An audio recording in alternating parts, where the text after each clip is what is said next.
Welcome to The Human Experience, a podcast about the stories we live out every day and the importance of championing the vulnerability and courage of the storyteller. I'm your host, Jennifer Peterkin, and it was through my own lived story of experiencing domestic violence that this podcast was created. By traveling the globe and interviewing each guest in person, I am convinced now more than ever that stories have the power to change the world.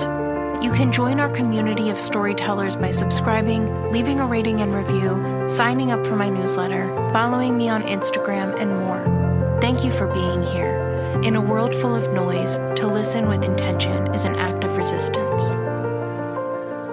Episode 73 of The Human Experience is John's story. John is the founder of Greenhouse Project, a home-based ministry located in Chester, Pennsylvania, that seeks to radically transform the lives of those in proximity through sharing the gospel and meeting practical needs. John's journey to Greenhouse Project was one of difficulty and destruction. After battling drug addiction that would ultimately lead to him spending time in jail, John found his life completely changed when he gave his life to Christ while serving his time. After jail, John would go on to receive help from an organization in Chester called City Team, where he would also end up working for a time before finding his true calling and purpose in Greenhouse Project. John's story is one of transformation and redemption, but it is also a great reminder that oftentimes the most radical actions aren't loud or big, but are about consistently and compassionately showing up for those around us. A brief content warning before we begin. This episode contains conversations around death and drug abuse. Please proceed with care. This episode was recorded in Westchester, Pennsylvania. So, John. Yes. Thank you for being here. Thank you for having me. So we're in Pennsylvania. I'm back home from traveling, and you are located in Chester at the moment. And you've spent a lot of time in Chester, even prior to what you're doing currently, but you started a project called Greenhouse. So I would love to not pretend that I could explain that better than you can. So why don't you tell us what Greenhouse is? Well, at its most simplest terms, all we wanted to do was to buy a house and use our life and our family to share the gospel of Jesus Christ with people in our community. Yeah. And the metaphor for a greenhouse is really where we got the name from. That inside of a greenhouse is almost the perfect environment for things to grow and thrive. There's a perfect amount of light and heat. And if you water it and take care of things well, it helps facilitate the growth of things. And what we really believe is that people's lives really grow and thrive through the gospel of Jesus Christ when lives are radically transformed. And then they're in an environment of the church and born again believers and people that actually care about you becomes the perfect environment for people to grow and thrive. So, and I'll explain later how we actually picked the name. But the metaphor for Greenhouse is that what me and my wife did is we bought a $25,000 house that was completely destroyed. We would call it an abandonmenium. Wow. If you don't know what that is, that's an abandoned house that's all boarded up and jacked up, and people will go in there and sleep or do whatever interesting activities you can do with no heat or electricity or running water. And we rehabbed the house through a team of volunteers and donors. And the idea was to use that house as a ministry where we could share our lives with our community. And so it's the Greenhouse Project. Yeah. So. I love the idea of, the practice of creating community in proximity, right? I think it's so necessary to creating community. And it's something that we've really stepped away from, especially in Western culture, especially in American culture, very individual focused. And it's a natural occurrence, I think. I don't think a lot of people are intentionally choosing this, but just to say that it does take intention to choose to build community like that. Yeah. What we found is community is always the byproduct of mission. Mm-hmm. So we don't look at community as the ultimate goal, because I think if that's the goal, it's always going to miss the mark. Because in reality, how many people do you know that says we'll hit the pause on life and this is going to be like our community forever? Sure. As what we found looking through the Word of God is if you're going on a mission together, that word fellowship that we use means like-mindedness. So people will come and gather around you as a result of going on the same mission together. And then you're with people that already have the same mindset, which causes what I believe, what we use this term, community. And I'm not saying you were saying it was the end result in any way, but for us, we always knew that the mission was more important than anything else. And then that caused the people to come around us for that. And we never, like when we landed and God led us to the house, which I have to explain the story. It's so cool. So, but we need to back up before we do that, because really when I got called into the mission field, oh, this is so much. I don't even know where to start. All right. So let's fast forward. So God really gave me the ministry vision for what we're doing with Greenhouse Project out of a holy discontent. So I served on staff at a ministry called City Team in Chester, which I think is the best ministry ever. My life was so transformed there, and we'll get into that. But after I was on staff for a few years, I had this holy discontent because I oversaw a food ministry that gave away about $1 million worth of donated food a year. We had a shelter on site. There was 80 people could sleep in the building, and we gave away thousands of backpacks, thousands of turkeys, thousands of supplies. We should help people because it's the right thing to do. But somewhere around 2011, 2012, I got this holy discontent because I'm like, wow, we're giving away all this stuff and we're helping a lot of people. So why is the crime rate going up in our community? Why is teenage pregnancy rate going up? Why is the dropout rate going up? Why is crime going up? And I became broken because what I thought would help people isn't actually transforming real lives on the street. It's helping people get by. And again, we should help people because it's the right thing to do. So it sparked this holy discontent, and I just started to read everything I could on urban ministries and missions and places that were having the greatest impact. And I started to travel to go to some different places that were doing amazing work. One was called the House on Beekman, which is a ministry in the Bronx where this born-again believer was going to, I think, NYU, and she was working in the city, and she became just really broken because of the challenges that were happening in her community. She left her job and bought a house, rented an apartment on the worst street in America, which was Beekman Street in the Bronx. And she moved in, and she used her life to build relationships with people. And I started to visit a lot of these things, and that sparked some transformation in our community.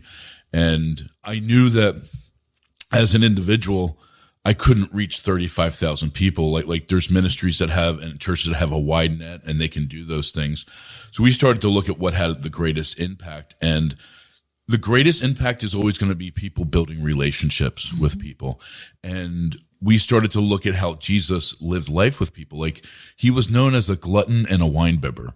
Like, has anybody ever been accused of being those things for the right reasons? And the reason's obvious is because he was around people that most people never wanted to go around. Yeah. And we have this term incarnate ministries or people that just live where they live and they use their lives to serve. And I thought, wow, I can't reach 35,000 people, but I could live on a house and maybe influence a 1 or 2, 3 block radius around my house. And what would it look like to do that? But right around the time I joined a family called the Merediths. They're still the Merediths. David and Lisa Meredith, I met them. I got invited to speak at a youth event, maybe 2011, 2012. And Lisa Meredith was on staff at Calvary Chapel, Delaware County, leading this youth event. And I remember her sharing to the youth, she said, instead of coming to church looking for a boyfriend or girlfriend, you should look for a family to join. And that really hit home to me because at this point, I was in prison. We'll get into all that. I came out to the streets. I was homeless. I lived through this rescue mission. My whole family's disenfranchised because of my poor behavior and actions as being a drug addict and a criminal. Like I destroyed everybody's life I came in contact with. So I lost custody of my daughter. My daughter's mom died from a heroin overdose. Like all these things happened. And I was just a guy that kind of My relationships were people through the rescue mission that I knew and some friends that were in recovery, but I really wasn't part of a family. And after hearing Lisa speak, I went up to her and David afterwards and I said, "Can I join your family?" And I was kind of joking, but kind of serious at the same time. And Lisa was like, "Yeah, why don't you come around?" And it might have been Labor Day and 2011 or 2012. And she was like, "Just come around." I'm like, "Can I bring anything?" She's like, "No, just show up." And then I was there for Thanksgiving, and then I was there for Christmas, and then I'm on vacation with the family photo, and they literally adopted me into their family. And what I found is over their family that they've adopted fringe people, like 30 people into their family, 2 legally, by the way. Wow. And what they found is that broken, fractured people actually thrive and do well when they just come along and be part of somebody else's journey, like a place where you actually belong. And this like changed my entire life at this point, because I was a ministry leader already, you know, I was pastoring and I would do all these events, but I would go home and sit by myself, you know, so I was really missing this family dynamic. And when I became part of the Meredith family, Lisa and David had this model of they just did ministry life with their family. So anything they did as a family. And they would have like the youth group stay there, and they would camp out in their backyard, and they would go serve together. And I was blown away by it, because it's really the first time from a home operation I saw the gospel operating. Because we talk about these things in church settings and we do one-time events and all those things are cool. But I actually saw a family live this out. Like, what was it like to be born again believers, bringing people in from the outside community and just using this slogan, life is ministry and ministry is life. Like, there's no clock in, clock out. And it really changed me. And so one family vacation, we were sitting down talking, and Lisa said, "I have this idea. I just like to get a house in Chester." And her idea was like, I'd have this big apartment complex, and we would house different people and have a garage and like teach kids how to work and bring people into our family. And those were like the beginning sparks of like, oh my goodness, what we see since the beginning of time is people using their lives and their home as a way to transform people. But on top of that, I was listening to, it might've been a podcast or a Zoom meeting, and it was particularly people from Africa and Europe talking about how they're going to influence people in the digital age. So people were like, oh, we're going to use the internet and like Facebook and these things and do Bible studies and all this stuff. And there was a girl from Africa that said, I don't know anything about the technology, but in our culture, when we want to see a village transformed, we always send a family. And then in 5 or 10 years, if you go back, you should see that entire village transformed, because family, number one, you model love. Number two, you love the people around you, and you use your resources to not just help people, but as a way to build relationships and share the gospel. So after hearing all this, and I went and researched like 10 places across the U.S. I was in Chicago, the Chicago Community Development Association, you know, some places in California, and just read a ton of books. It became really apparent that God was just calling me to buy a house in Chester and to use our lives to really share the gospel, because we really believe nobody cares how much you know till they know how much you care. And Jesus said, you'll know this by your love. So our idea wasn't to like have some big giant organization. Like, it wasn't like, hey, let's be national or anything. We're like, let's just see lives transformed. So we started with a night of prayer at the old St. James High School in Chester on 21st Street. And the first thing I did is I printed out the names of the 100+ churches in Chester in less than 5 square miles with waterfront. Wow. 100 churches. And you would think a place that has 100 churches with 5 square miles, that people would be dancing in the streets every week. And what we actually saw, because I spent a lot of time witnessing where we live, and before this, when I came out of prison in 2007, was that it's almost an over spiritualized area where a lot of people have been raised in the church and they understood scripture, but the application or like the heart wasn't there anymore. And on top of that, we see great families that love the Lord and are doing amazing things in the city. So there was some type of disconnect of like the church operating really well on Sundays, but then like, you know, like we have everywhere else. It's like, you know, a lot of challenges during the week. So our thought was, let's go get a place. And in might have been 2013, my pastor's son, Michael Gaglione, said, I started to read this book from the Dream Center in Los Angeles, and the book's called Misfits Want It, or something like that. And I remember, because I'm like, oh, I think like I'm kind of like a misfit, you know, and it was all about really the disciples of Jesus. Like the things they did were like countercultural to the times, but they were actually they were actually living out God's word. You know, so there was this guy, David Barnett, who launched this thing called the Dream Center in LA in the Skid Row area. And it's a great, interesting story. But we went out to visit the place because I read the book and I started to talk about it all the time. And Michael comes up to me one day and he goes, hey, would you want to go visit the Dream Center? And I'm like, yeah, I'd love to go. He's like, well, what's stopping you? I'm like, I don't have any money. I'm a missionary. Like, yeah, but he goes, if you set up the interviews and what we would do during the week, he goes, I would cover the expenses. Do you want to go check it out? Wow. And I'm like, yeah. And that was the last thing I saw that solidified. I knew what we were going to do when we got back. And on the plane ride back, we started to talk about ministry names. And I said, what do you think about Greenhouse? And Mike's like, I love the name, you know, for the metaphor behind it. So yeah, that's beautiful. I think what you're doing is so beautiful. I love the illustration with the churches. I think it's very indicative of where we find ourselves in a lot of spaces, and just what does it mean to actually live out these values that we memorize, and we can get A's. I grew up in going to Christian school. I could get an A on every Bible test, but am I living that out purposefully? Have you ever gone through like an evangelism class? Read a book on evangelism? Like a lot of churches offer these things. They're like, we're going to teach people how to do evangelism. And they do like a 6-week class. You come out or whatever it is. And then you're like, oh, we're going to go out and do evangelism. You're like, yeah, we're going to go like one day and go do this. When you look into the Gospels, you see something different. Jesus didn't teach, like they didn't have a class, you know. But by the way, if you look in the Jewish and Hebrew culture, even today, they're not known as a people that are going out like recruiting people. Yeah. You know? So it was almost like protection at that time.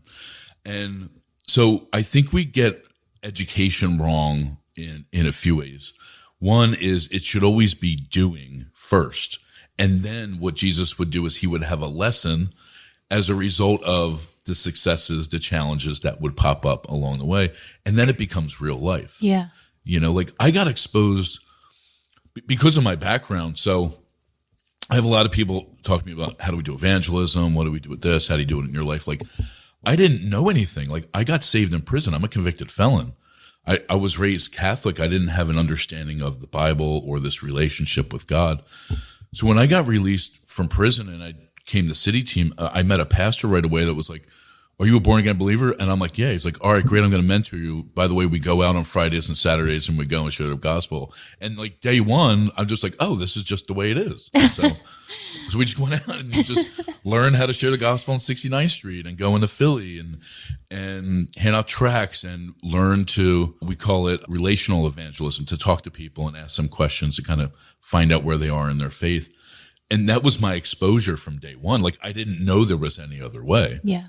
You know, so I actually think I'm more blessed in that way because I didn't know that a lot of people talk about things and then like you're not actually living it out. Yeah. You know, so I think the value that we learn now and what we do with discipleship with our guides is we're always going to go and do, and then we're going to talk about it. Yeah. But there's so much to talk about too, because I'm on the other side of life. I didn't get saved till I was 29 or 30 in prison. But I think the greatest gift that I see on the other side is like, I want my kids to be raised in the church, in a Christian school or homeschool where they're learning the values of what it's like to be a born again believer in Jesus Christ. So, yeah. Yeah, I mean, I can definitely speak on that end because I was raised in it, and but I think, which I'm very grateful for, but I do think that, there's especially when you get into multiple generations, there's a complacency that starts to happen, and it starts to become very rote and going through the motions. And I'll never forget, a few years ago, I read this thing. It was some devotional, and I don't remember who it was, which is terrible because I repeat it too often to not give credit. But it really kind of slapped me across the face, and it was "Earn the Right to Share." And I think that when you are wanting to influence people, but you're not willing to meet their practical or relational needs, you have no right to go up and just kind of, here, I'm going to drop this in your lap and then walk away. And I think there is so much beauty and growth that comes from not being worried about how many people you talked to, how many butts in seats kind of thing is happening, but more so, did this person feel loved? Did this person feel seen? Did this person feel known? Because that's how I show the love of God to somebody. So yeah, I mean, I think it's just the most important part of ministry. There's so many different levels, because at some point you may only have an interaction with somebody for 15 or 20 seconds. But you are right. Like, I ended up in Delaware County Prison, which is, I don't know, like a mile away from where we're at right now. Yeah, I don't think it's far. No, I mean, we're in Thornton, and the prison's literally in Thornton, I think. Is it the George W. Hill? Yeah, it's very close. How far away is that? Like, about 5 minutes. Okay. Yeah. Maybe a few miles away. Yeah. So when I ended up in prison in, it might have been like the fall of 2006. Not the first time. It was like the 5th, 10th time or whatever. But it was, I landed in prison with felony charges against me. Like, I was done. And when I actually ended up into a block, the way it works in prison is everybody gets put into a holding cell, and then there's different pods or blocks, and everybody goes into a central block because they have to classify everybody, and it just takes time to find out their background and what their charges are and how long they're going to be here. And then they put people in, however it is they work it out. I guess, they put people in that have similar charges or whatever, or how long they're going to be there. So it took a little bit before I got to an actual block where I was classified. But when I did, I just remember being angry because I just got this promotion at this hotel. Like, I was a drug addict, but I was kind of functioning, and I just got this promotion at a 4-diamond hotel. I was working as a professional chef. My dad literally moved me into an apartment and paid for it for like 3 months or whatever, and I never even stayed there one night. I lost all my possessions. I lost custody of my daughter, my job, anything I ever cared about, and my freedom was gone. And I was so angry. I was so angry, but I was like angry at everybody else, because it was everybody else's fault I was in prison, obviously. Sure. And I just remember being so angry, and I got into a few fights, and, my mind was just shot out from drugs. But I remember there was one guy on the block, a guy named Jared Bush. Jared, I hope you listen to this. And Jared literally looked like Donovan McNabb. Oh, like wow. 6'4", 6'5", like the most athletic guy you could see.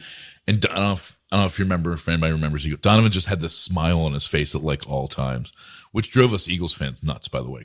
Why are you smiling? But this guy, Jared, he was smiling. He literally looked like Donovan McNabb. He was happy.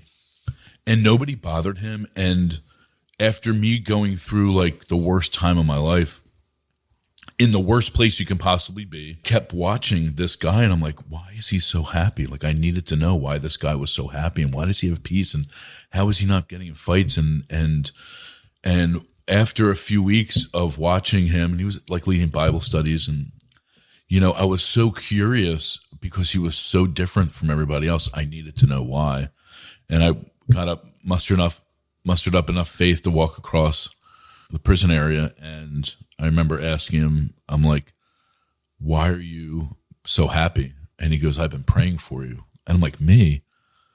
Like, why would you care about me? Like, why would you pray for me? Like, nobody cares about me. And like, why would you pray for me? And he's like, I've been watching you and I've been praying for you. And he shared the greatest message I ever heard, that God left a perfect existence and sent his son to leave a perfect existence in heaven to come and be the creation that he created, to take what I deserved upon himself, to take God's wrath upon himself so I could receive his nature, his righteousness before God. So I gave my life to Jesus in a jail cell, and for the next 3 months or whatever it was before he got released, every day I was in like seminary classes with him, and he was teaching me the word of God. But to me, it was, he had something that I really so desired: peace and joy. It wasn't necessarily just being happy. Sure. Because you're in prison. Like, how can you have joy in like the worst place possible? But he was operating, and he took the time to walk me through from Genesis to Revelation. I mean, 3 months is a lot of time, 24 hours a day, because you don't have anything else to do and nowhere else to go. So he was teaching me to memorize names like Meshach, Shadrach, and Abednego. And I'm like, nobody's ever going to talk about these things. I never heard these things ever. And systematically started to teach me theology. But it was all because he was so different than anybody else that I knew that it was true and it was right. And fast forward a little bit, after I got saved, I knew I wanted to help people coming out of my same situation. And Jesus said, you'll be known by your love. He didn't say you'll be known by how many cars you have or how big your business is, although these things are important along the way, or even how many people you pack in. But how do we love people? And the value for love isn't how do you love the people that already love you. It's how do you love the people that don't love you. So, how do you love I guess in today, in October, whatever it is, 29th, it would be, how do you love the person that's on the polar opposite of your political beliefs? How do you love the person that loves the football team that you don't like, Dallas Cowboys? How do you, or the Eagles, because they're like playing each other. So, but how do we really love those that can offer us nothing? And what does that actually look like? And I think Jesus gives that perfect picture in Ephesians 5 when he tells a husband to lay down his life. That's how God demonstrates his love towards us, is while we're yet sinners, Christ died for us. So all of those things have been so impactful to me in my life, because I've seen that modeled from the people, the person that shared the gospel with me, to the people that came and mentored me when I was homeless. When I lived at City Team, I lived there for a year. When I came out of prison, I was homeless on the streets. But there were people that I couldn't offer anything to, that just came around me and loved and cared for me, not because I would give them anything. It was, as my mentor Charles said, when I asked him one day, I'm like, how do I ever repay you? He goes, I didn't do this for you to thank me. I did this so you would go out and help other people, go and share the gospel. So the motive becomes completely different when it's not about us, when it has everything to do with them. Yeah. I get in the worst trouble ever when I make everything about me. It is so horrible. Things derail, and you come back to a spot that you're like, this just has to be about other people. Fast forward, this is how we live our lives on a block. We live in Chester, Pennsylvania. It's one of the most difficult places with difficult cities in Pennsylvania. It's usually ranked around dead last for schools and crime rate. And, it's just known as a really difficult place. But we didn't show up saying we're saviors. We showed up to literally live next door to our neighbors, to share life with. Like, in ourselves, like, we don't have anything to give anybody. It's really our donors and the people that support us that supply things, mainly the environment, that we can help point towards people, towards the gospel. But that plays out in so many different ways. Like, we have little kids that come to our homework club, but since we live in the community, more times than not, they come and knock on our door and come in and play with our kids. And unlike anybody else, you're like, you know what I need right now? For everybody to go away, because I want to sit on the couch and watch football on a Sunday. But that's not how life works. Yeah. You have to be willing to be uncomfortable and inconvenienced as a lifestyle, and it's kind of hard to do that if, we're not putting ourselves in the position to do it. So, yeah. yeah. Yeah. Wow. I love that. Inconvenienced. It's on purpose. That's it's very radical, actually. And I love talking about this because I do think that when you get down to it, what being a follower of Jesus is a very radical thing, but not in the way that we think about being radical, because it's not about power and it's not about hierarchy. It really is about like your friend Jared, being the one set apart, being meek, being, not the one that was holding court for everybody to see how strong and amazing he was, but to really just step back and embody this peace and joy.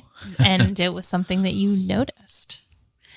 So we've obviously referenced quite a bit about your story. Let's go back. All right, let's go back. Let's do it. And talk about your story, how you kind of got to where you are today. So you said you grew up Catholic, and that was kind of your only... Was it like very Catholic or culturally Catholic? Well, probably a mix of both. So I'm Delco Strong. If anybody doesn't know what that is, we live in Pennsylvania, but there's counties in PA. We live in Delaware County, which is it's the southeastern county. I call it the armpit of PA. So it's the county below Philly, and in our county is Delaware, and the border goes to Delaware and to New Jersey. So where we live in Chester, the bridge to New Jersey is maybe a 4-minute drive, and it might be probably about 10 minutes to the Delaware border. Okay. So I was born at Chester Crozier, a mile from where we live right now. Oh, wow. But we were raised in we grew up in Morton, which was Springfield School District. So we were part of a parish called OLPH, and my dad was a lawyer, but before he went to law school, he was in the military. He just passed this year. He was definitely one of my heroes in life. He was raised by his dad died when he was 6 months old. He was raised by a single woman from Italy, like in the 50s and 60s and 40s, 50s and 60s. Wow. Which was countercultural to the times. But the greatest thing you could do in a Catholic Italian family was to become a priest. So my dad, who was, very educated, went to seminary after college. And so he was going to be a Catholic priest. And I think he spent like 2 years in seminary before they figured out like this wasn't for him, which triggered him to go to law school. So my dad always served in the church. And so we went to Catholic school. I was there for a few years. My older brother, my older sister, and me all went to Catholic school. We have a younger sister too. But growing up, we were the family that once a week we would go and clean the church, like wipe down pews and, clean up and do whatever. And my dad was a lector on Sunday. So, which means he usually spoke or read some of the liturgy that happened on Sundays. And then we did this thing called catechism, which is where you go to school on Monday, and then when you're done school, you go to another school after school on a Monday to learn Catholic traditions. And it's like so awesome, right? It's like the last thing any kid wants to do when you're done school. You're like, you know what we're going to do now? Go to more school. So that was kind of like us being raised in the church, but I don't ever remember knowing about a relationship. I think if I could summarize was I knew God was angry, and I just knew God was angry at me, but at the same time, I was exposed to God's law and what was right and what was wrong from an early age. Like I really value those things. I didn't learn a lot about love, or like we didn't read the scriptures, but my mom didn't go to church. So it was like my dad taking us. Oh, okay. And then eventually I think there was a certain time where I'm just like, I'm just not doing this anymore, and I'm out. So that was the kind of culture that I was raised in. And so I didn't really do well in school. And I remember getting involved with partying and drinking and doing drugs and, like the 8th grade, 9th grade time frame. And I really didn't do well in school because I didn't apply myself. And I remember I got held back and I was like failing some grades. And it's kind of crazy because in elementary school, I was in gifted studies. And then like something happened where I'm just like total rebellion against everybody. To the point that I knew I was going to be held back and I wasn't going to graduate with my class. And around this time, I started working in restaurants. I started washing dishes. And to me, it was awesome because I was, as a young kid, 14, 15, 16 years old, I was around people that treated me like an adult. And I was just part of this team. And the restaurant industry is fast paced and you could eat things. And, and the guys in the kitchen were extremely crude and interesting is probably the most polite thing because I'd meet all sorts of people I never would have met before. So at some point I remember being like, wow, I want to do this. I want to cook and I want to be in this type of environment because you could sleep all day, work all night. And I started to party with these guys when I'm like 16, 17, 18 years old. Wow.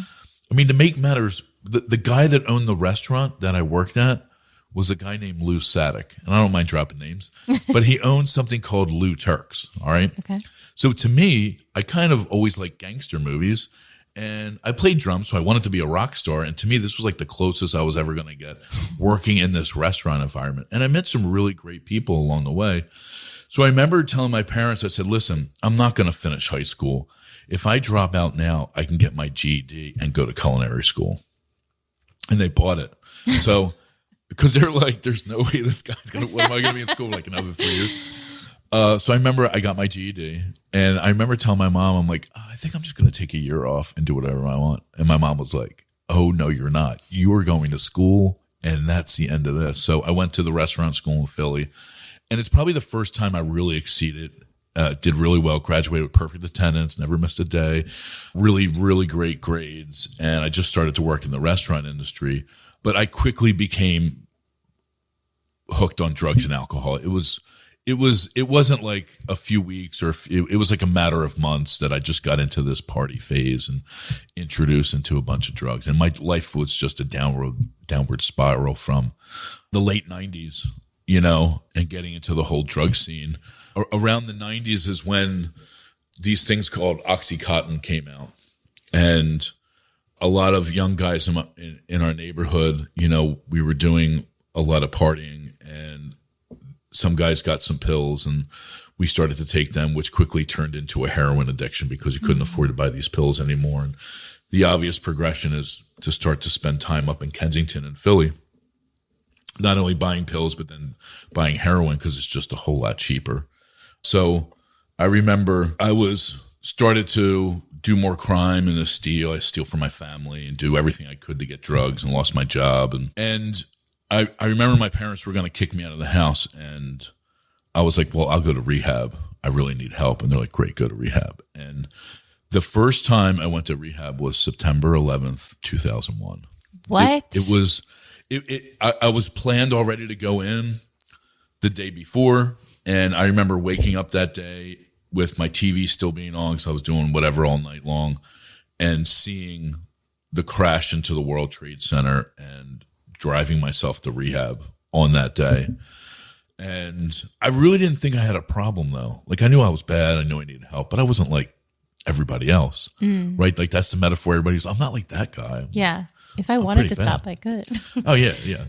But I couldn't stop. And this thing just had a stranglehold on my life.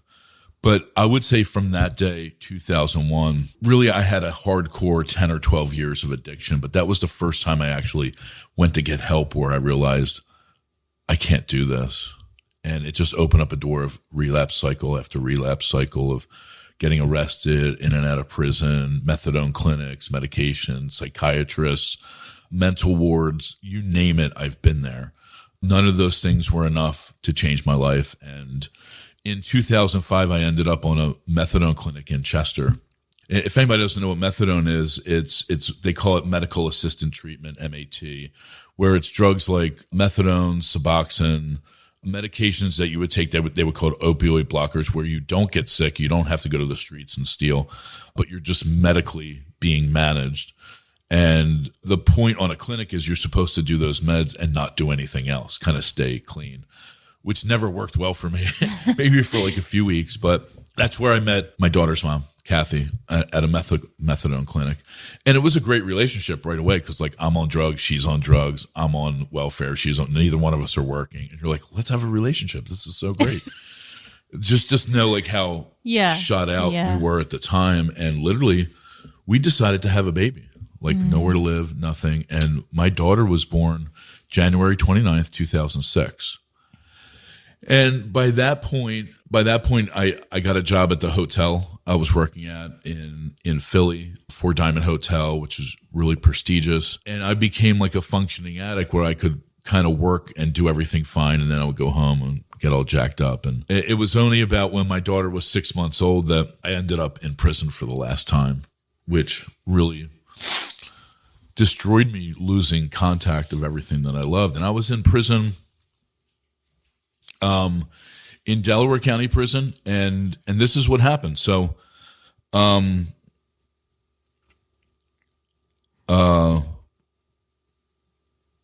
Kathy at the time ended up going to rehab, and I had asked my sister to watch our daughter because I was going back and forth to work. And what I would do was on a Friday, I would get my check and I would have Kathy come and pick it up and she would go cash it illegally, by the way. And then she would bring the money back and then I would buy a bunch of drugs and go home. And then this one Friday night, she took my check. It was like $1,200, whatever, 2 weeks. And she never came back. She like took off with the money, which sent me into this crazy drug bender over the weekend. And just mentally, I was unstable. Like I had like a knife by the door. I was like, I wanted to kill her. But at the same time, like I called the cops to like report this crime against me. And the crime just happened to happen in Morton. Like I grew up where the Morton police station was and they already knew me already. And so I had to call the police station to report this crime of somebody stealing my money. And they're like, well, you have to come in to fill out a report. And as a criminal, there's like one place you don't go is the police station. But I remember I was so out of my mind. Like Friday, I got this promotion, but that's when she took off with the money. And Monday, I was supposed to start this new job, but I knew that I had to go to the police station that Monday morning before I went to work to like report this. And even though I knew it was wrong, something in my gut told me that I had to go. And when I walked into the police station, they were like, get up against the wall. You're under arrest. I had this warrant from like a year before that I didn't know was still there because in my mind, everything magically went away. Apparently warrants don't. So I went to the police station to turn somebody in and I got arrested. Just to let you know how gone out of my mind was. I had like needles in my pocket, like drug paraphernalia and so I get arrested. And the warrant was from Philadelphia. So they were holding me waiting for Philadelphia County to come pick me up. Well, Philly's not coming to pick up anybody for drug possession, you know? So after they held me for a while, they're like, nobody's coming. We're going to just transport you out to media and process you there. And when I got to media, they searched my property. And as the police officer was searching my jacket, he was searching the fringe and he got stabbed with a needle.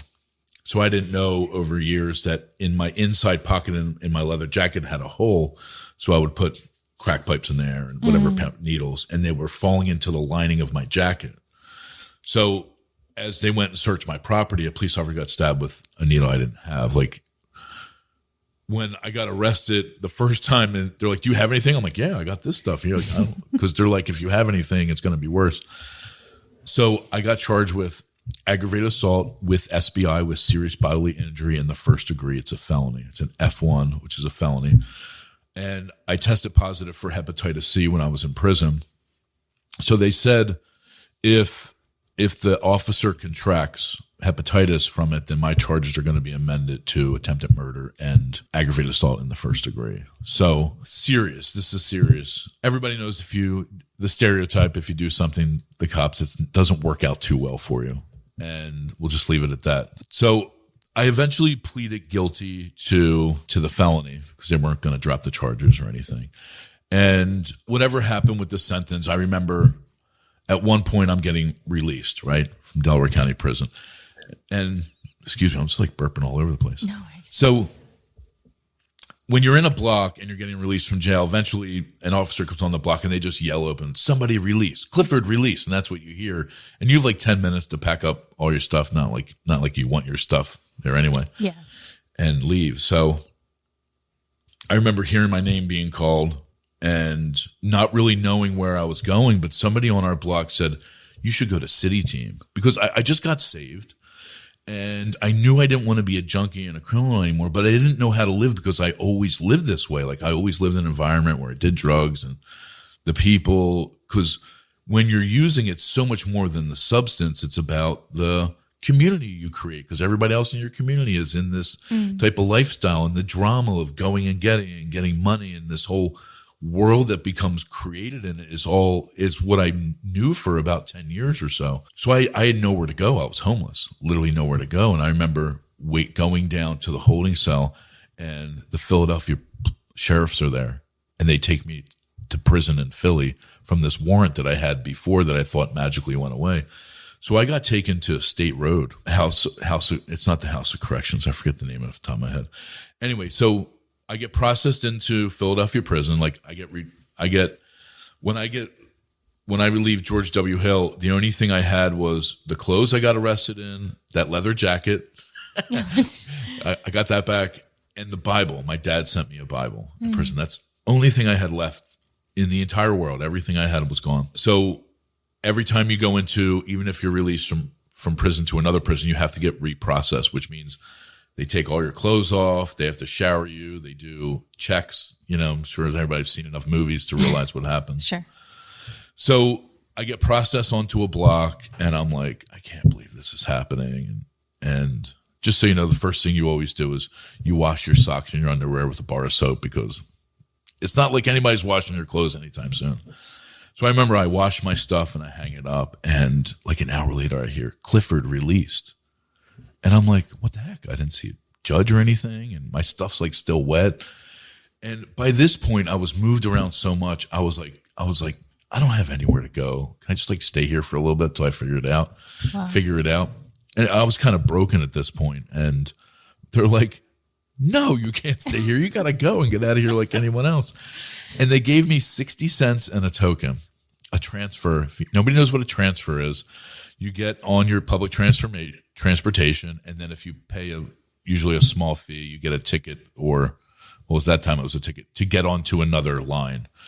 So I got released homeless to the streets from North Philadelphia with a letter saying, let this guy on to the place, and 60 cents in a token and wet clothes.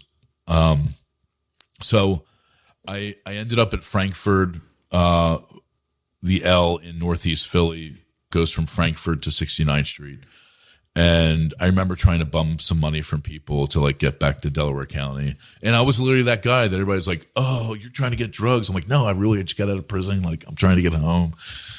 And I mustered up enough money to get down to 69th Street, and it was the middle of the night, and I didn't have anything. So I was like sleeping on the streets, and went over to Delaware County Hospital. And eventually the next day or 2 days later, I got enough money to get down to Chester and wandered in a City Team. And that was March 7th, 2007 was the day I checked into City Team that has a long-term discipleship program and a rescue mission, because I had nowhere to go. And that changed my entire life. I want to mention something real quick. So when I got checked into the Philadelphia prison system, and I was there 24, 48 hours, whatever it was. About 2 years later, a year and a half later, after I completed City Team's program and they brought me on staff as an intern, I knew God was calling me into the ministry, so I wanted to go to Bible college, but I had no money. And when I was in the program about 6 months, this is going to make sense in a minute, I got this thing in the mail saying that I was part of a class action lawsuit against the Philadelphia prison system because they were violating people's constitutional rights, how they were strip searching people coming into the prison. And I filled it out and sent it in and said, you're going to get like $20. If anybody's ever seen those things, you fill it out. So I did. And as I was getting ready to go to Bible college, I didn't have any money. And I think the first year tuition and books and like what I would need to like go back and forth, and I had to like get permission from from our probation officer to leave the state, was like about $1,200. And one day I open up and I get this check in the mail from this lawsuit for about $1,200. Wow. Just enough money to pay for the tuition and to pay for books and like to cover my transportation expenses back and forth. So I got paid to be in prison for $1,200 for about 2 months. So. Anyway, that's how I ended up down at City Team. And it was the beginning of my life transformation of what it was really like. Not just sobriety, was really walking and being a disciple of Jesus Christ. Like, I didn't know anything, and I'm not shy about sharing it. Like, when I was in prison, I had like pictures of naked girls on the top of my cell. And after I got saved, we were having like a Bible study in our cell. And I remember one of the guys was like, "Yo, what are you doing with these things?" I'm like, "Oh, it's like naked girls." And he goes, "You can't have those things." And I'm like, "Why?" Like, I didn't know anything about anything. And he's like, "You can't do this." And I was like, "Oh, I didn't know." And what I found is discipleship is spiritual parenting. Like, we need people that are willing to parent us to really let us know what's right and what's wrong outside of personal conviction. And God placed mentors and people in my life that didn't know me, but they were just willing to pour into me, from day one, people I would meet at church. And that's kind of how my entry level into Christianity came. It came out of total brokenness and literally being the person that Jesus talks about in Matthew 25, the person in prison, the person that had nothing to drink and no clothes anymore. Like, that was literally me. And it was people showing up over and over and over again. But I was a hardcore heroin addict. I overdosed and died 3 times. I robbed my family blind. I destroyed people's lives over and over again. I've done horrible and unspeakable things that I should probably be in prison for the rest of my life. No joke. Like, I'm not trying to skip over any of those things because that's the life I used to live. Horrible. And then Jesus comes in and it changes everything. And I knew for a fact, like I know today, that he took my penalty of sin upon himself. It doesn't excuse the behavior of things I've did in this world, but it reconciles God's wrath upon him. And it changes us here and now to be useful for something different. So the only thing I knew when I came out is I didn't want to be a junkie or a criminal anymore. And I just wanted to be used by God to help people. So I remember about 5 or 6 months into the program, when I was in prison, I started reading God's word. And I didn't understand what a hearken was, or like these words you read, because I think the Bibles I had were like King James and, know. And you're like, people are getting smoteth and like, you got to hearken unto the Lord and like all these words. And when I finally got a translation I could actually comprehend, I remember the words were just like jumping off the page. And I couldn't get enough of like learning of what God was saying and trying to apply these things to my life. And I was in the cafeteria at City Team and I was reading Galatians. And Galatians 5 starts off with liberty in Christ or freedom in Christ. And when I got to 5:13, this was my call into ministry. It says, "You, my brothers or sisters, have been called to be free, but do not use your freedom to indulge in a sinful nature. Rather serve one another in love." And the impression I got on my heart was, I'm not being called to go start a business. I wasn't called to go out and open a restaurant. I thought I had the capabilities of doing all those things. But what I felt God's calling for me was to not indulge in personal pleasure for me, but to help serve other people. That's what God's calling was for me. And serving for me meant was where I was at. So I was living at a rescue mission, which people were coming off the streets every single day. So it was easy to kind of develop that mindset of I'm in training to serve God here and at where I'm now. And that's the method he would use for transformation in my life of working out my salvation with fear and trembling. So that was my entry level of being transformed from a criminal and a junkie into a spot. By the way, 30 years old, right? So you got to remember I'm 30 and social media just comes out and you see like everybody you knew from like high school has like families and like businesses and, and like they're doing things in life. And to be honest, I didn't care about any of those things anymore. All I wanted to do was to be used by God. And I wasn't concerned with what the world says success was or any of those things. I just wanted to use my life as a witness for Jesus Christ and Him crucified. And it wasn't easy. It was extremely hard and difficult, but it was easy because I was walking with Him at that time, Yeah. So that's a little bit about who I am and the experiences I came through. Yeah. So. Yeah. One of the things that's running through my mind is the word justice. And I think that we can have a very punitive view of justice, retributive justice, or we can choose to have a reconciliation form of justice. And that's kind of what's going through my head as you're talking, because I do believe that justice can be reconciliation, and that, that is the model of Christ is true reconciliation with all creation. So what was it like to kind of walk that path of reconciliation? Because from when you got out to where you are now, you've mentioned your family, you've mentioned your friends. Clearly you've done a lot of work in the interim to build reconciliation. And so, what was that like for you? Well, I don't think it ever stops, right? Like, oh, sure, absolutely. You're still in that process. I mean, I'm married, you have little kids. There's, friction that happens in this world. Sure. And, I always remember from James, it says, God gives grace to the humble, but resists the proud. So I've learned being willing to confess my sins and to be, and to ask for forgiveness is a great place to be. I think people always want to help people. They say, I need help. I messed up. I did this. And it's tough, but answering for things like a few years into sobriety for things that happened multi-years before that is extremely tough and extremely difficult. And I'll give you an example. So I was literally a thief. I mean, I would hang out with you and steal your money and then order pizza to the house and pay for it with your money. You're like, well, where'd my money go? I'm like, oh, I don't know. Like, and I wasn't a good criminal.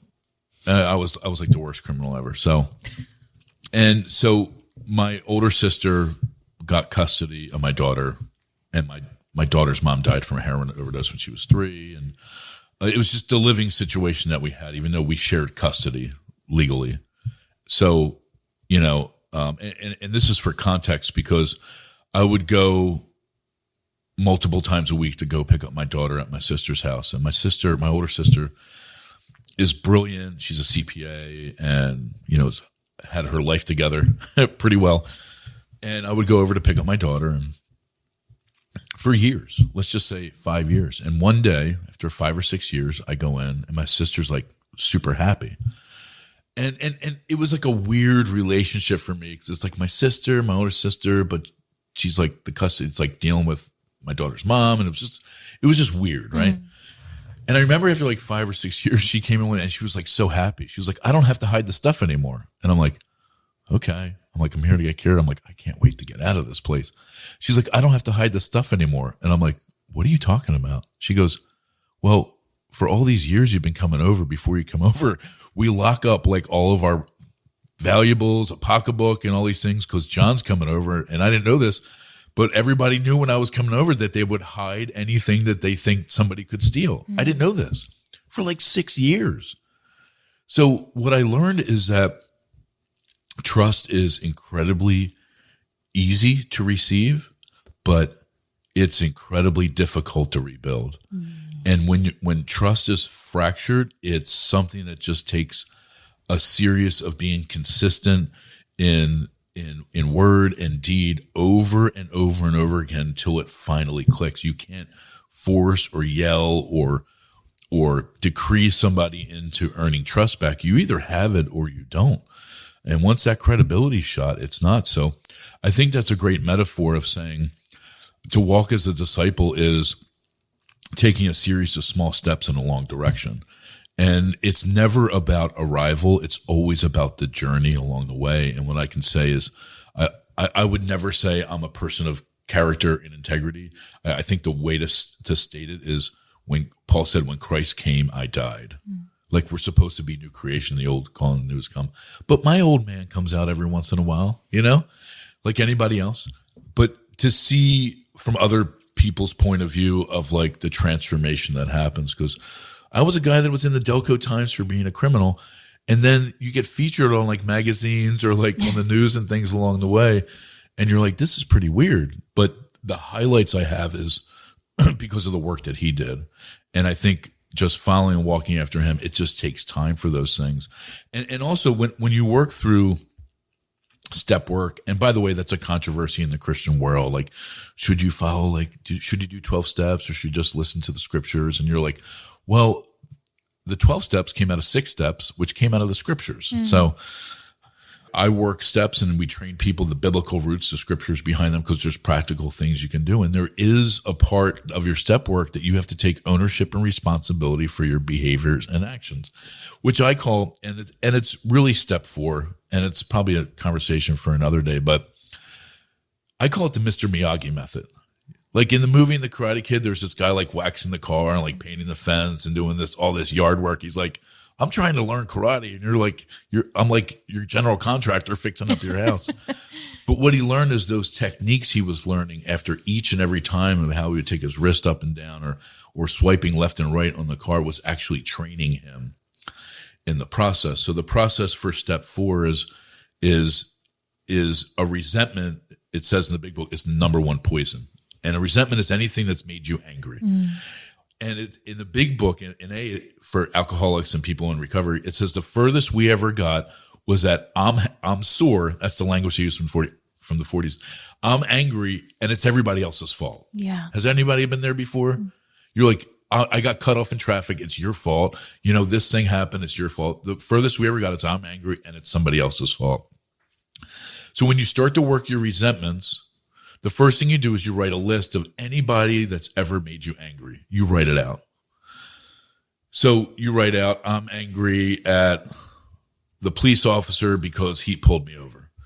So you get all those things out, hundreds of them. I'm sure anybody here could write a list of 1,000 or 5,000 if you really sat down and went through them. The prayer is, God, let me see this from a different angle. And then you take each one of these resentments and you write out, what part did I play in it? So what you're isolating each and every time is you're looking at a situation and you're learning to only identify your part, what you did. I got pulled over and I'm mad at the police officer. What part did you do? Well, I was speeding. Wait a second. It's his fault?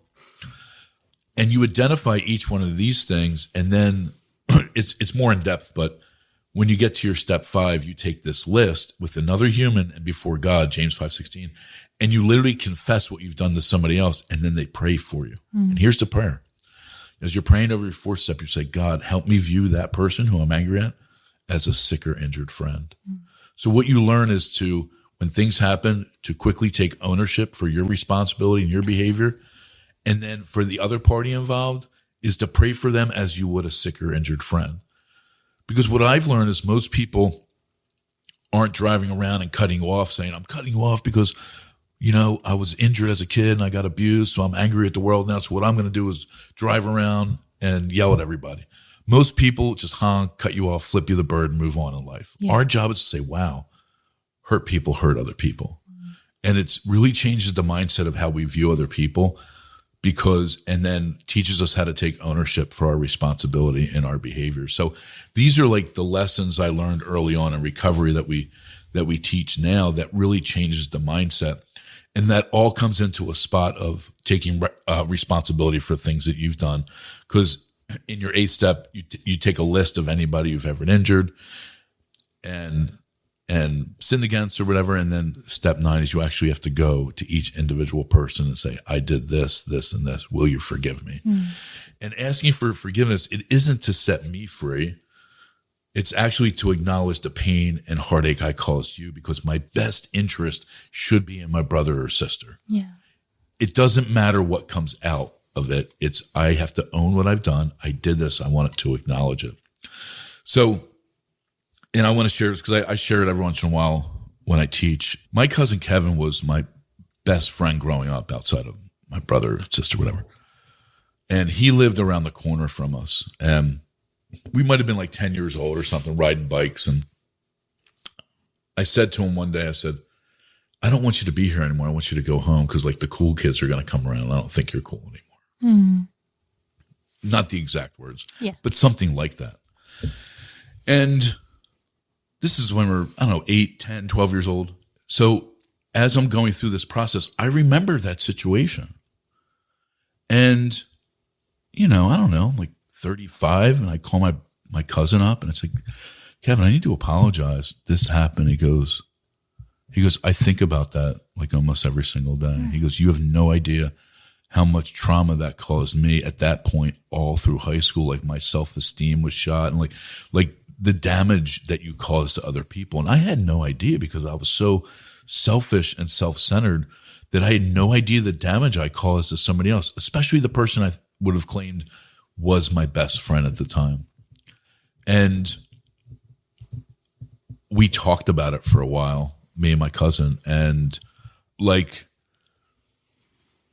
to know that I can own something and recognize it and bring it to somebody was probably heart challenging and good for him to hear.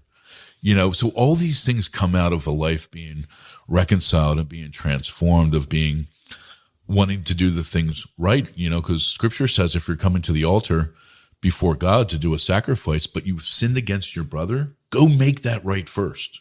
Go reconcile that relationship, because this is what God does. In Corinthians, it has a whole section that's called the ministry of reconciliation. Like, how beautiful is it when things get reconciled and fixed and restored? Only good things come out of that. And we've also learned that there are some situations that you just have to pray for, and it's not about a response from people. So those are humbling experiences. It's not like fun or exciting to walk through that, but it's really for somebody else's best interest, you know? And those are ones that have gone right. I can go on about the ones that really didn't, you know, they've had some challenges. Sure. But that's a little bit of nugget of my life. Yeah. So. No, it's beautiful. I just love the emphasis on taking ownership. I think it's such an important piece of, honestly, again, living out the love of God. You know, I think there is sometimes this bypassing of responsibility or ownership of things, because everything kind of just gets glazed over as it's all okay because God, you know, kind of covers everything. And while that's true, we really don't realize the damage that we do when we don't take ownership of ourselves and our actions, and we don't kind of look at what we're doing and see how it's affecting the people around us. So that's wonderful. So you go to City Team, you interned, that you started as an intern there. What was the progression? Did you graduate from intern to something else there? Yeah, so I was in the program for about a year, 53 weeks. Actually, I started March 7th, 2007 and graduated March 14th, 2008. But probably around that 6-month, 8-month mark, they always talked about an internship, and they did 6-month blocks of them where you would join staff. And I think you got like a stipend, very small stipend, and your commitment was to work like 20 hours a week. And they promised some education out of that. So immediately when I graduated, I already started the program. I got accepted into that. So the day of my graduation, it actually started. So there's always a weird transfer when you become like a client. You're like client one day, and then like the next day you're like staff, like an RA in college. You're like, all of a sudden you're like the police, you know, like yesterday you're like a normal guy partying with us, and today you're like the police. So my mindset was always, I wanted to serve and help out, and I wanted to serve in ministry. And I actually got hired to work during the program back at the hotel I was working at before, where I lost my job. Okay. They actually brought me back in. Wow. And so I was working for them part-time and about 20 hours a week. And I was doing this internship probably 40 hours a week. And I started to go to Bible college at the same time. Wow. So I was just really sold out for serving and helping. And I did that for 6 months, and you were able to do 2 back-to-back. So I did it about a year. And the director of the program, Dr. Rick Briggs, I thought that God was calling me to be a recovery director, a recovery assistant. That's where my heart was. And I was going to Bible college, and I would think at that point, I was like, I really want to. Rick had a doctorate of philosophy and Christian counseling. So I'm like, I'm going to be a Christian counselor. This is like what I'm called to do. And so I started to go to get my undergraduate work done in theology and biblical studies, whatever. So around the time my internship ended, this is 2009, by the way. So I graduated 2008, about a year later, 2009. If anybody remembers what happened in 2009, $13 trillion worth of assets in the world evaporated overnight from the housing market. So I don't know if you remember, like people were jumping out of buildings because their finances went away.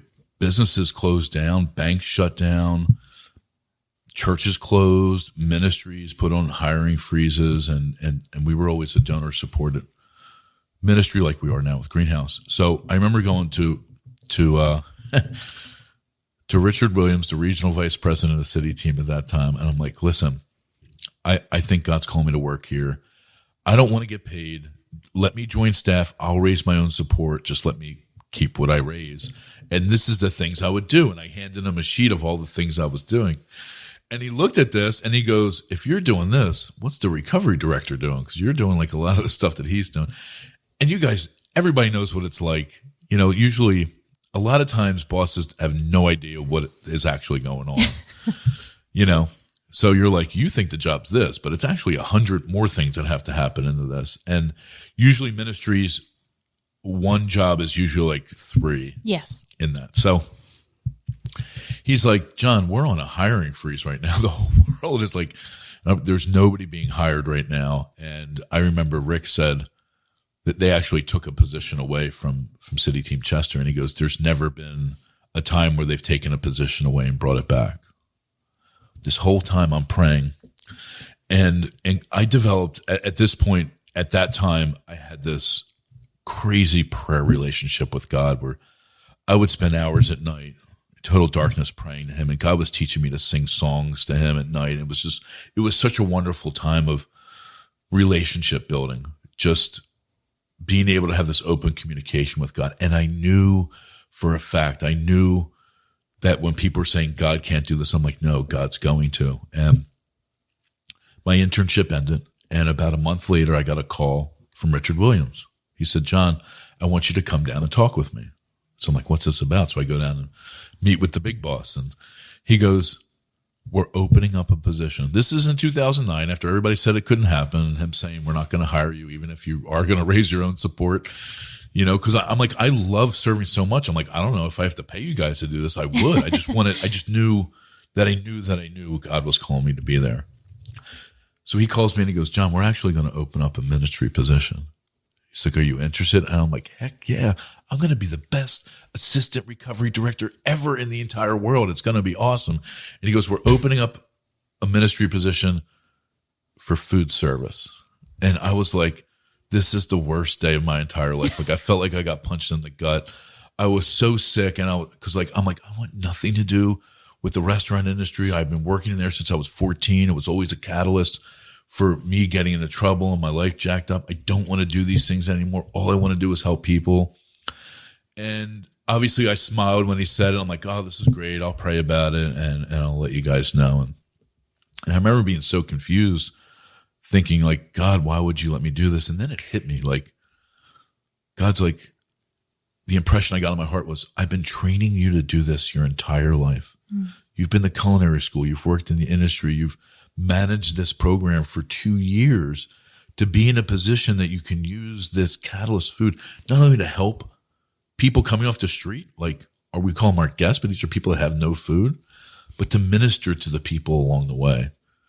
And I remember just being so broken before God. I'd be like, oh God, I'm so sorry. I couldn't even see the blessing you're trying to give me. So they brought me on full time. I started on staff in 2008 as an intern, and then I came on full time staff in somewhere in 2009. It might have been like April or something.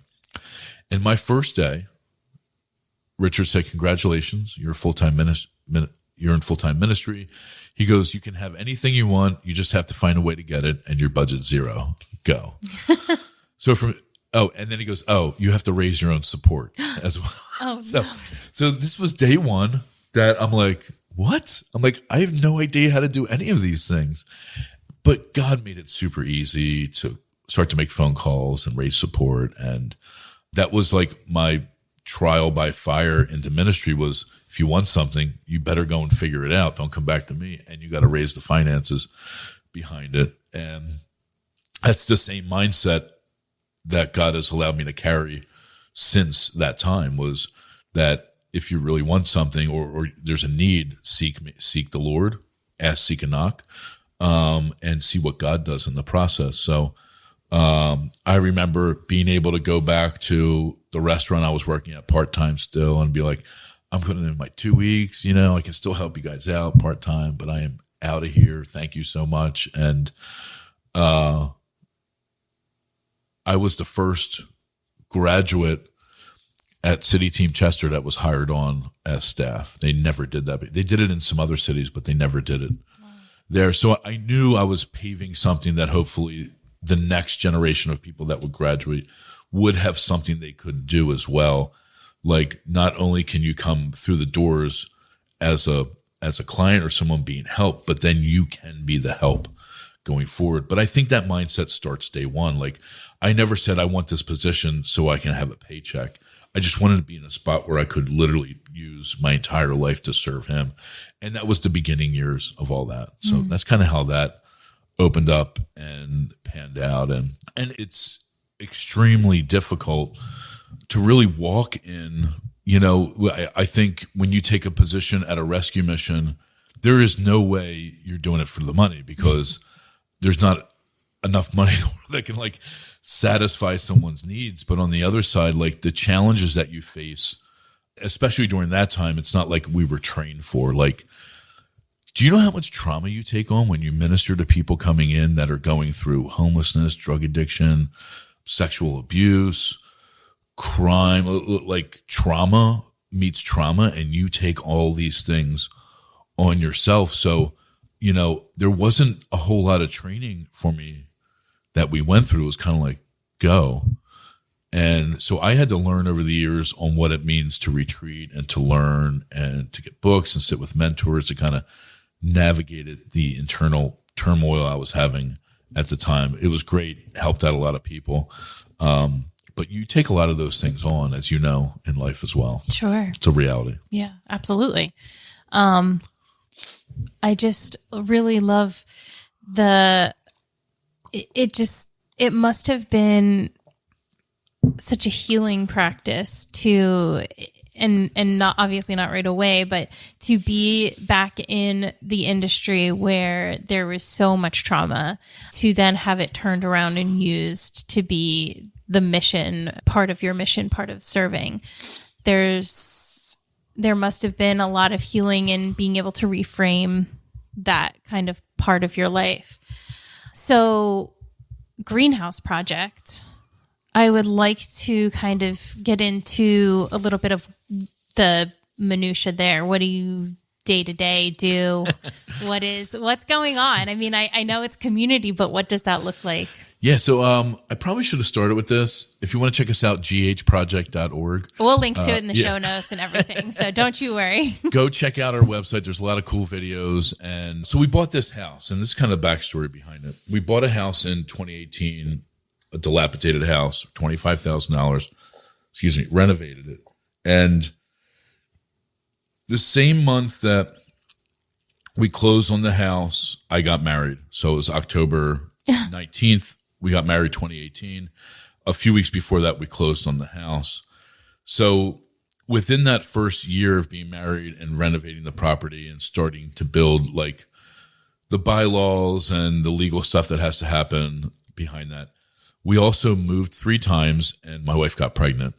So we launched a new ministry. We kind of, and I'll talk about it in a minute, I was on staff at CC Delco at the time. So in 2017, I left City Team, and Pastor Bob Gagloon brought me on staff to give me the time to be able to launch Greenhouse and serve in the church community as a pastor.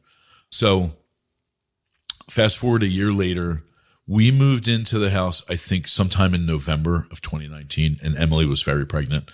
And first thing we did is we started meeting for church out of the house. I think that first Sunday in December, like we started to have people over for fellowship. Every other Saturday, we had some type of outreach for the community. If we were going door to door praying for people or evangelism, we started community cleanups. But our son Max was born December 31st, 2019. Our tax break baby, we call him. But then 3 months later, everybody knows what happens in 2020. COVID hit.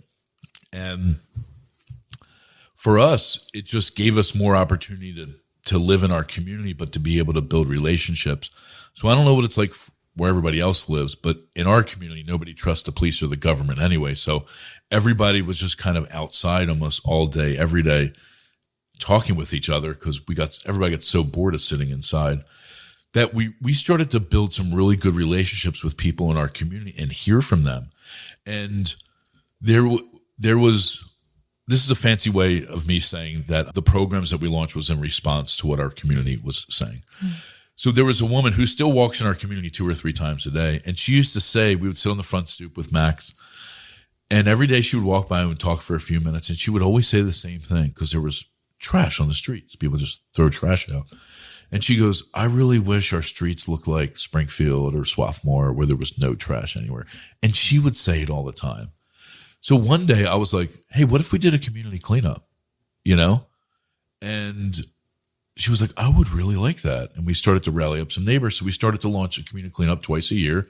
We reached out to Optinacre Trash, plug for Optinacre. They donate the dumpsters to us, and we round up volunteers, and we go out in our community to clean up trash.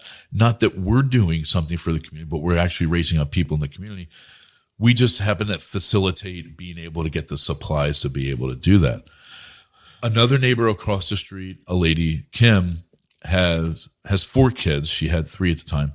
Was like, our kids could really use some tutoring. And she goes, to be honest, they're with us all day, every day because of COVID. It would be cool if there was a place we could take them to do, activities. So we were like, well, education's at our heart. So why don't we start a little homework club with some kids in the community where we could do homework with them and some activities and introduce them to the gospel of Jesus Christ. So we launched that. There was a local, still there, recovery house that popped up. And it's a guy that actually graduated City Team programs who knew me. And they didn't really have a whole lot of support. I mean, they had the houses, but I was like, well, what if I did free counseling to your guys and some case management? So these things were just things that popped up in our community that we started to do. And then our goal when we launched wasn't to really necessarily give away stuff, because we thought there's already great ministries and organizations in the city that you can go to get food, clothing, and all of these things. We want to highlight people that are doing that well. Our ministry was about building relationships with people so we could share life together and influence people and their families to follow Jesus. That was the whole idea for it, because, we go through the same challenges as anybody else does. We live in the same community with our kids. So if there's a shooting or a fire or trauma that happens, we live it out with everybody else. So there was a woman on our block that said, hey, there's a grandmom who got custody of her grandkids and they don't have any money. She doesn't have any food. Do you think you guys could help them get some food? So I'm like, yeah. A friend of mine has this ministry, Small Things in Philly. So we started to do food for like Thanksgiving and Christmas. And then my friend goes to me, why don't you guys just pick up every week? And I'm like, I don't want to do a food outreach. And we had more people asking us, hey, could you get us some support? And I'm like, all right, we'll do this once a week thing where we'll go pick up food. Like we rent a box truck and we go and pick up, and we raise the money to do that. And what we found is we don't have a food outreach to end hunger. It actually, the best thing that comes out of this is we get to meet with our neighbors every single week. So we found out that a lot of our neighbors don't actually know each other. They would see people in passing, but because of this food outreach, our neighbors would come out and spend like an hour or two talking with each other and learning about each other while they're waiting for this truck to come, and we'd share coffee. And We get to just build relationships with people and meet people from a few blocks away that we normally wouldn't see. We would call that a watering hole in evangelism where people gather, right? So it becomes a gathering spot. Also, when people are receiving food, it's just one of those things that helps lower a little bit of an expense. Like we have places that donate paper supplies. Sometimes we get a few pallets of those things that might have toilet paper or paper towels, and they help lower people's expenses, and they get access to fresh food that's like really, really good. It's not like leftover stuff from the grocery store. It's stuff that comes to the docks that organizations can't sell, and they know if they can't sell that day, they can donate it and receive the tax relief as if they sold it and help people at the same time. So we launched that, and out of that, we launched an on-site recovery meeting. So this is a normal week. Sunday, we host church out of the ministry house. We got the house next to us. Monday night, we have office hours during the week too. So I had somebody be like, "Oh, you're a pastor, so what do you do like the other 5 days a week? You just like show up on Sundays?" So we're really on like 24/7 because it's how we live. But so Sunday we have church fellowship. Monday night there's a Christ-centered recovery meeting. Tuesdays tend to be more like an office prep day, but in the morning is the food outreach. We do it on the east side of Chester, and we have a ministry house on the west side. So we do food outreach at 2 locations and drop off there's a senior center in the city that we help drop stuff off for. Wednesdays, we do homework club. So we have from any week, you could have 10 to 20 students coming to us on a Wednesday, different ages. So we have these older middle school kids now, and then we have these younger, later elementary school, early middle school kids coming out. And Wednesday evening, we have a discipleship Bible study we call family dinner at our discipleship house. That's usually like, let's slow down and walk through the Sunday message and go a little bit deeper in a study. And Thursday is a prep day for the rest of the week if we're doing an outreach on Saturday or, prep that takes for during the week. So it's really, really crazy now when you start to staff. We raise our own support. We don't have any fundraisers. Most places, I guess, when they start ministries, they're like, we're going to have this big fundraiser every year, like a banquet, and everybody will come. And we thought from the beginning, and I don't even mind sharing this, I sat in a room and saw the amount of flyers that everybody sends out. Like everybody from a ministry sends a flyer coming to their banquet around this time of the year. Mm-hmm. So when we started, the prayer I had between me and God was, I'm like, God, if you're going to launch something, you have to be able to run it, because a board member challenged me. They're like, do you want to be a full-time fundraiser or do you want to help people on the streets? Mm. And I'm like, I want to help people on the streets. So we believe if God's going to guide, God's going to be the one that provides the finances to do it, because I'm not going to solicit people. And I'm not saying I don't know what anybody else does, but soliciting really means prostitution if you look what it is. And so I wasn't going to go and manipulate people to give more money so we can get more things. We just believe God would provide everything we needed. And from the beginning, Greenhouse Project's a debt-free ministry, and we raise the money before we spend it. So what we do is we send out letters and biweekly emails of keeping people interested. And then we'll ask people that support us to give at specific times of the year. The end of the year seems to be the time we raise most of our funds for the entire year. But we do a smaller one where we send letters out in the springtime to raise funds to cover our food outreach. It costs us about $60,000 a year to do our food outreach. And towards the end of the year is where we usually do our asks in a letter or an email or a video. Your parents are actually featured in this year's donor video. And I have a clip of it. I'll show you when we're done. Okay. A pre-thing. So I have people that get with me all the time saying you need to hire a professional development team, and that's what ministries usually do. But I think if I don't want to be involved in a big machine that's really and maybe it sounds like I'm speaking against these things, and maybe I just should say I am, because I've been around the ministry world enough to know that there's programs that people can say, I can find out how much you earn and where you give to other charities, and find out what you could actually give to us. And we're going to ask those people to go out and meet with them. And I'm like, I don't want to be involved in any of those things. We're going to petition God, ask our neighbors to give. I've sat down with one person, but I've never sat down with anybody and said, can you give a specific number? Never once. We've asked people, would you give at the level you were giving before? And we always try to position the discussion, would you support us, but would you get before God and, allow God to convict you on what to give? And probably the worst fundraising method ever is to not do any fundraisers. We've done dinners at our house and things like that, but we want to know at the end of the day and look back and say, look at what God did, not look at what a great team of manipulators did along the way. And so that's been our mindset, to be able to cover our expenses. And I think we raise about $400,000 a year. Wow. And that covers our ministry expenses. We own 3 properties outright that have to be maintained and covered, and programs. We have 2 full-time staff, which is me and Pastor Donnie, and a few part-time people that might work like 4 or 6, like my wife probably serves about 4 hours a week, a few part-time people, and then a ton of volunteers that serve.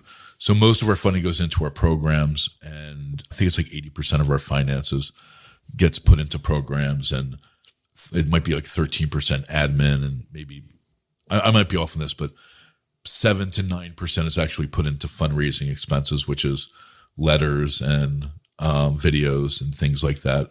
So we really want to make sure that this is a ministry led by God, for God, and helping people in the streets. And we publish a report I brought to you that's on our website that gives a accounting of our finances and our outcomes, our statistics of all those things. But I really listened to that advice that one of our board members gave early on was, do we want to be professional fundraisers, or do we want to help people in the streets? And I want to make sure I get to spend most of my time with people outside that. So there's a big change from serving in a ministry versus launching and leading a ministry. Sure.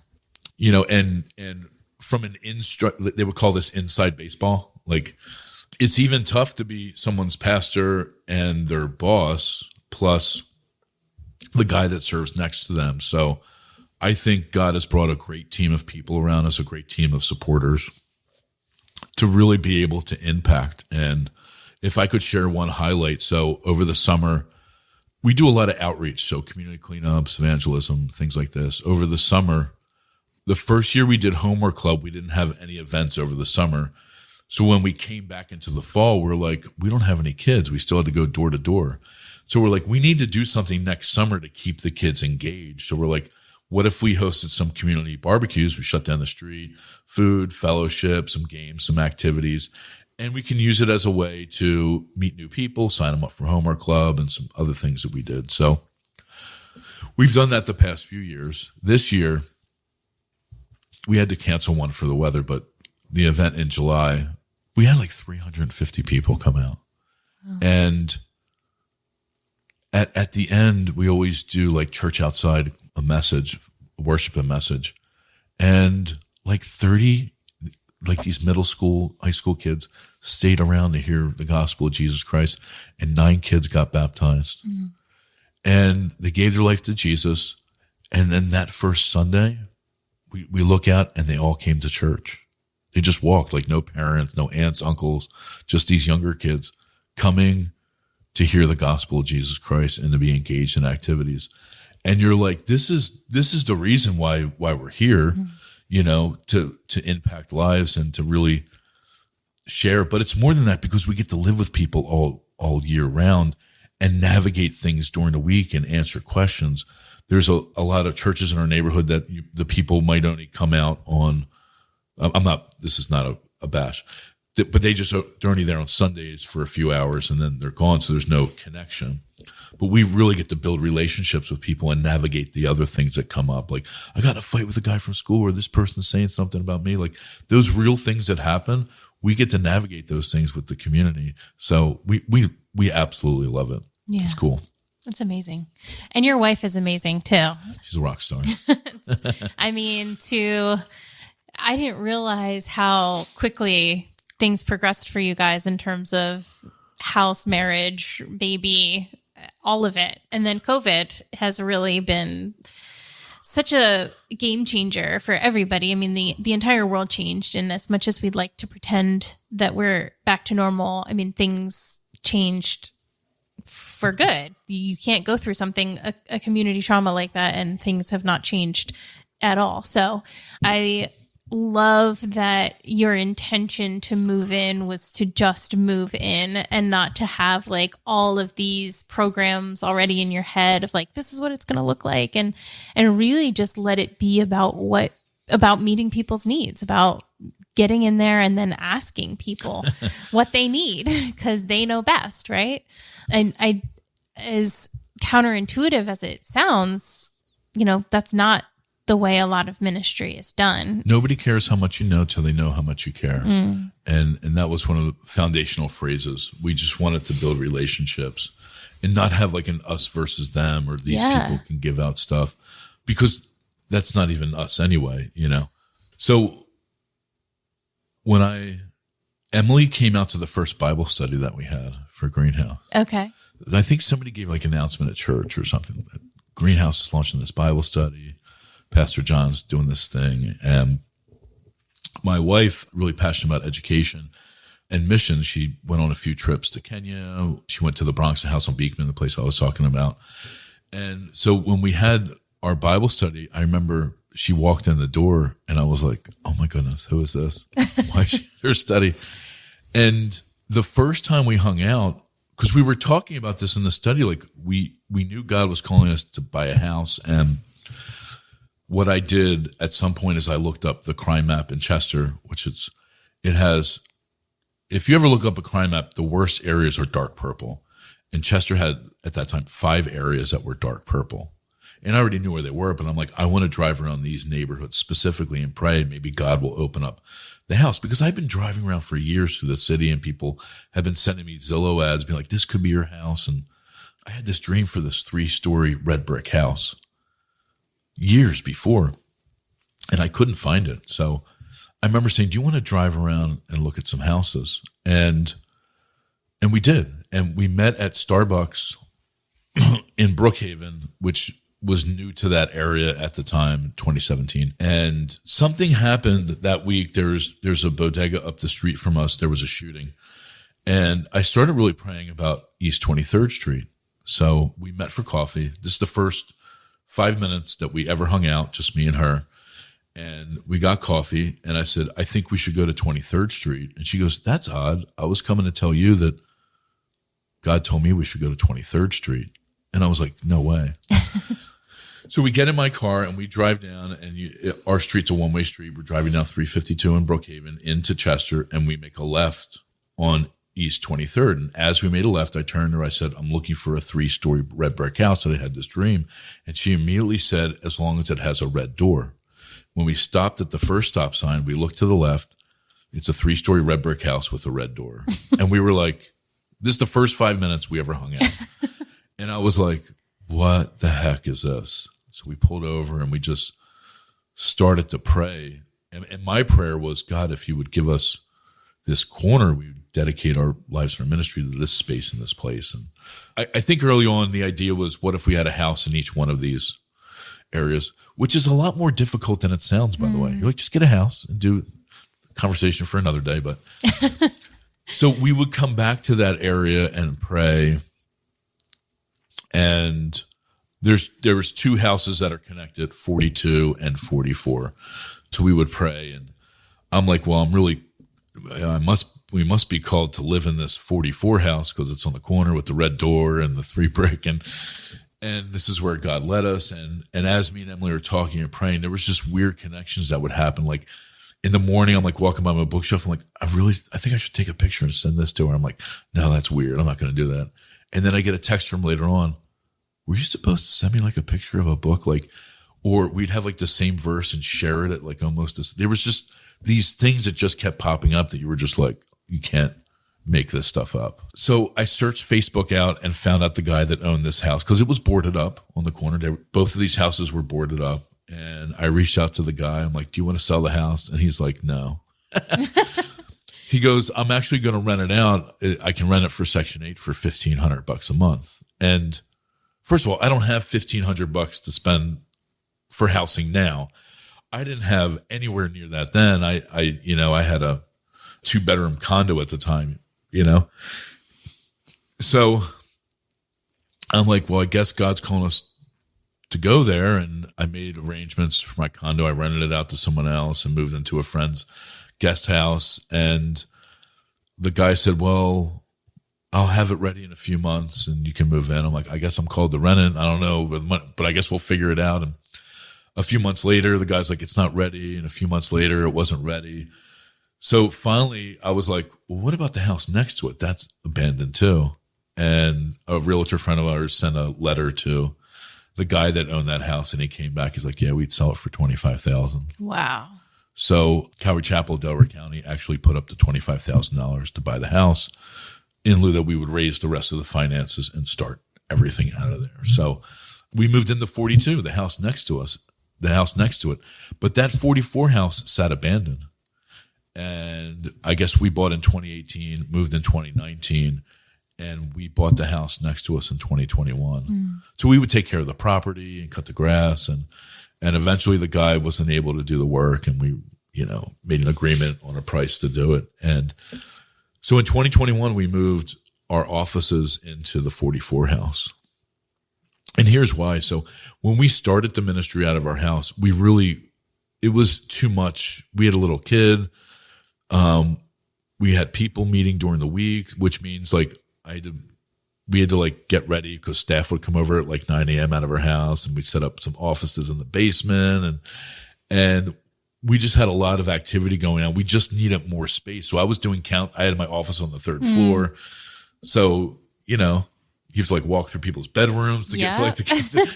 It wasn't the way it should be. And so when God opened up the opportunity to move next door, we put the offices there, which means we could have more ministry opportunities. And out of that, we launched our recovery meeting on site, counseling, and was able to do where we're at now. And now we're on the other side that we have to do a renovation to the building and probably look for another meeting spot.